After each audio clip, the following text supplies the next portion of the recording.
Berbicara tentang Otong Koil, maka kita akan berbicara tentang sesuatu yang kontroversial, terlebih dengan pembawaan Otong di atas panggung. Banyak orang yang secara terang-terangan mengungkapkan bahwa sebenarnya mereka tidak terlalu menyukai musik Koil, band yang digawangi oleh Otong. Namun orang tersebut tidak pernah absen menonton pertunjukan Koil. Namun rupanya mereka lebih tertarik dengan penampilan dan aksi serta celotehan Otong di atas panggung. Mulai dari menghancurkan gitar hingga konsep stack up Otong yang kerap mencuri perhatian. Kebiasaan tersebut rupanya sudah dilakukan Otong sejak awal karir Koil bermusik. Tidak hanya menghancurkan gitar, dirinya juga pernah merusak set drum milik Leon, drummer Koil. Otong merusak set drum ketika Leon masih memainkan lagu-lagu Koil. Tak pelak Leon pun harus menghentikan permainannya karena drumnya rusak oleh Otong. Sepanjang karirnya, sejak manggung bersama Koil dari tahun 1995 hingga kini, Otong telah menghancurkan lebih dari 30 gitar di hadapan penonton. Aksi Otong inilah yang memberi kesan yang cukup diingat oleh para penggemarnya. Otong akan membanting gitar hampir di setiap panggung yang ia injaki. Tapi Otong juga menyatakan bahwa dirinya sebenarnya lebih banyak memberikan gitar pada fansnya ketimbang membanting gitar. Otong mengungkapkan gitar yang ia kasih ke penggemar mungkin lebih dari 300 gitar, sedangkan gitar yang dihancurkan atau dibanting hanya 30-an saja.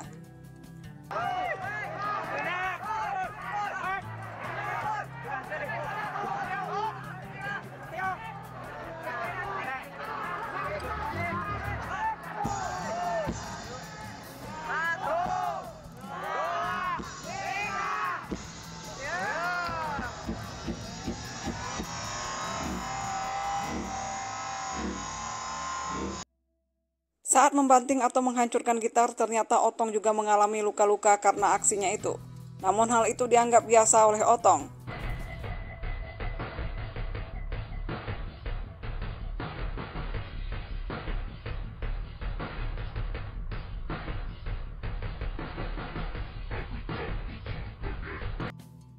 Aksi banting gitar yang ia lakukan sebenarnya tidak ada motivasi apapun.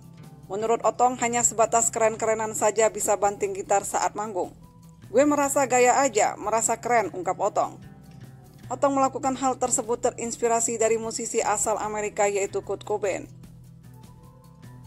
Selain Kurt Cobain, Otong juga sering melihat aksi band Metallica yang juga gemar membanting gitar, seperti aksi yang dilakukan oleh Kirk Hammett. Ia tak hanya membanting gitar, tapi juga menghancurkan gitarnya dengan palu. Otong juga terinspirasi dari aksi Green Day yang menghancurkan gitar serta set drum mereka. Serta aksi Muse yang pernah menghancurkan 140 gitar di saat tur mereka. Namun dalam konsepnya Otong lebih terinspirasi oleh Kurt Cobain, yaitu Kurt melakukan aksi banting gitar tapi Kurt juga memiliki teknisi yang difungsikan untuk membetulkan alat musik yang ia hancurkan.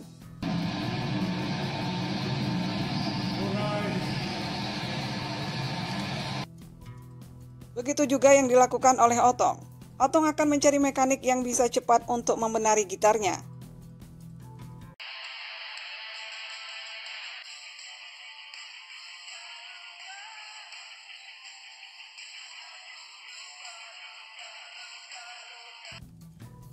Aksi kontroversial Otong lainnya adalah ketika Koil tampil dalam acara MTV Music Award, di mana Otong muncul dengan dua orang model yang dijadikan seperti anjing lengkap dengan rantai yang melingkar di lehernya. Otong pun melakukan aksi seolah-olah mencabuk model itu. Aksi yang dilakukan oleh Otong ini pun menarik perhatian penonton.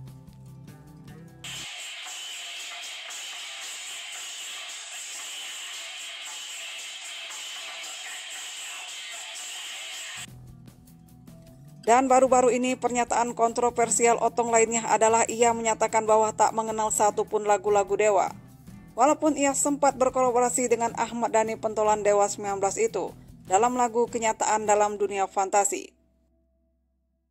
Otong mengatakan gak tahu sama sekali dengan lagu-lagu Dewa dan dirinya juga tak pernah mendengar lagu-lagu Dewa tersebut. Sampai hari ini gue nggak tahu lagu-lagu Dewa. Gue nggak tahu satupun, ungkap Otong Koil. Otong juga menambahkan bahwa dirinya tidak pernah menonton Dewa. Kayak gini aja, sampai hari ini gue nggak tahu lagu Dewa lah. Masa? Satupun, iya. Gue nggak tahu satupun.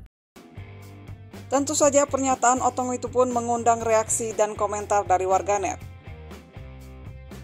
Banyak yang memberi komentar bahwa tidak mungkin tidak tahu dengan lagu-lagu Dewa. Otong pun dinilai warganet pura-pura tidak tahu tentang lagu-lagu Dewa itu. Namun ada juga orang-orang yang berkomentar seperti ini. Wajar saja Otong Koil tidak tahu lagu-lagu Dewa. Karena generasi 90-an, lagu-lagu Dewa kurang didengar oleh penggemar musik seperti Metallic Clinic. Dan Otong ini mungkin termasuk penggemar jenis musik metal. Di era itu, lagu-lagu atau musik dari Rotor, Power Metal, Edane, God Bless, Sahara, atau Slang, dan masih banyak lagi. Band-band metal inilah yang ngetop di era itu. Dan untuk anak-anak band festival di era 90-an, lagu-lagu Dewa kala itu nggak terlalu dibicarakan. Dan juga untuk lagu-lagu festival, hampir tidak pernah band-band di era itu membawakan lagu-lagu Dewa. Karena di era itu lagu-lagu dari band jebolan Love Zelebor lah yang diminati. Jadi wajar saja kalau Otong tidak tahu lagu-lagu Dewa, karena mungkin Otong lebih tertarik dengan aliran musik metal. Komentar dari warganet pun beragam atas pernyataan Otong Koil itu. Terlepas dari semua kontroversinya, Otong juga merupakan musisi dengan kemampuan menulis lirik yang baik. Namanya sering masuk dalam jajaran penulis lirik terbaik Indonesia. Kekuatan lirik yang diciptakan oleh Otong kerangkum dalam lagu-lagunya, di antaranya Kenyataan dalam Dunia Fantasi, Semoga Kau Sembuh, Hanya Tinggal Kita Berdua, Ajaran Moral Sesat, dan Aku Lupa, Aku Luka, dan masih banyak lagi.